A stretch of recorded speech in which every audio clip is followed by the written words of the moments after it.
you get settled in on your first night. I actually worked in that office before you. I'm finishing up my last week now, as a matter of fact, so I know it can be a bit overwhelming, but I'm here to tell you there's nothing to worry about. You'll do fine. So let's just focus on getting you through your first week, okay? Let's see. First, there's an introductory greeting from the company that I'm supposed to read. It's kind of a legal thing, you know. Welcome to Freddy Fazbear's Pizza, a magical place for kids and grown-ups alike, where fantasy and fun come to life. Fazbear Entertainment is not responsible for damage to property or person. Upon discovering that damage or death has occurred, a missing person report will be filed within 90 days or as soon as property and premises have been thoroughly cleaned and bleached and the carpets have been replaced. Blah, blah, blah. Now, that might sound bad, I know, but there's really nothing to worry about. The animatronic characters here do get a bit quirky at night, but do I blame them? No. If I were forced to sing those same stupid songs for 20 years and I never got a bath, I'd probably be a bit irritable at night too. So remember, these characters hold a special place in the hearts of children and we need to show them a little respect, right? Okay. So just be aware, the characters do tend to wander a bit. They're left in some kind of free roaming mode at night. Something about their servos locking up if they get turned off for too long. They used to be allowed to walk around during the day too, but then there was the bite of 87. Yeah, it's amazing that the human body can live without the frontal lobe, you know? Now, concerning your safety, the only real risk to you as a night watchman here, if any, is the fact that these characters, if they happen to see you after hours, probably won't recognize you as a person. They'll most likely see you as a metal endoskeleton without its costume on. Now, since that's against the rules here at Freddy Fazbear's Pizza, they'll probably try to forcefully stuff you inside a Freddy Fazbear suit. Now, that wouldn't be so bad if the suits themselves weren't filled with crossbeams, wires, and animatronic devices, especially around the facial area. So you can imagine how having your head forcibly pressed inside one of those could cause a bit of discomfort and death. The only parts of you that would likely see the light of day again would be your eyeballs and teeth that would pop out the front of the mask. Yeah, they don't tell you these things when you sign up. But hey, first day should be a breeze. I'll chat with you tomorrow. Check those cameras and remember to close the doors only if absolutely necessary. Gotta conserve power. Alright, good night.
Congrats!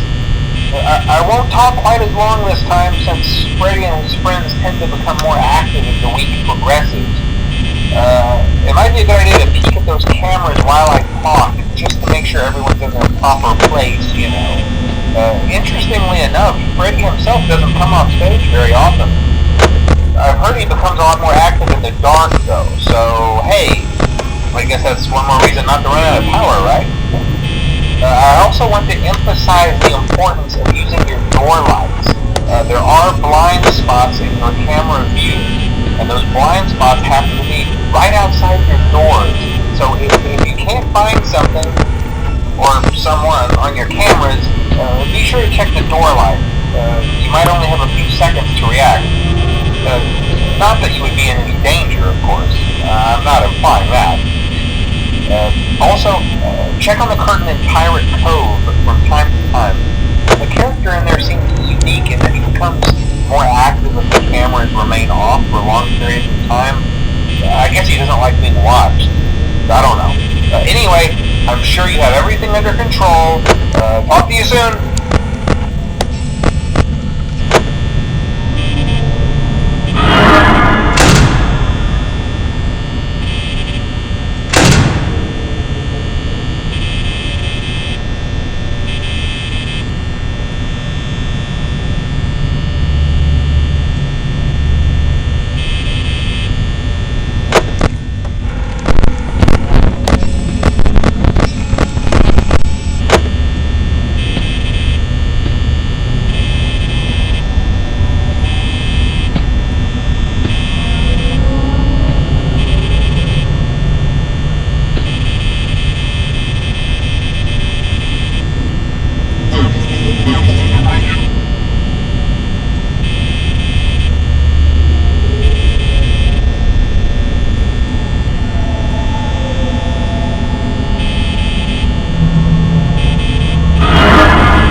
Most people don't last this long.